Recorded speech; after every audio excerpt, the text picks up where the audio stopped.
فیما رزقتنا وقنا عذاب النار، بسم اللہ یہ پڑھ کر کھانا شروع کریں گے. جب کھانا سامنے آ جائے تو ہمیں کیا کریں گے؟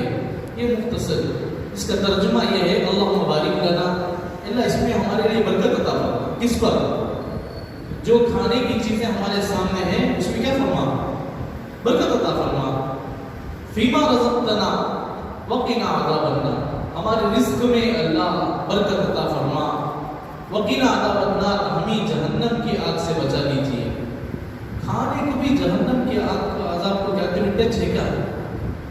پھر کئی کو یہاں بولے ہیں، کئی کو بولے بہت ہی ضرورت کیا؟ ذرا ذہن چلاؤ، کھانے کی چیزوں میں جہنم کے عذاب کو کہتے ہوئے تعلق ہے کیا؟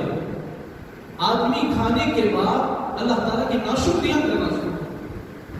بھوک کے وقت اللہ کہتے دیا تو اچھا رکھنا، کہتے ملا تو اچھا رکھنا، ملتے اللہ کو بھول جاتے، مل گیا نا تسلی.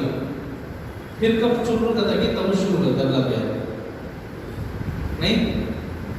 جب ضرورت ہوتی ہے اللہ کو یاد کرتا، جب ضرورت نہیں ہے تو اللہ کا شکر بھی ادا نہیں کرتا. یہ کہیں ایسا نہ ہو کہ اللہ کی نعمتوں کو کھانے کے بعد اللہ کی ناشکری کر کے اور گناہوں میں مبتلا ہو کر، کسی ایسے گناہ میں مبتلا ہو کر جس سے ہمارے اوپر جہنم واجب نہ ہو جائے.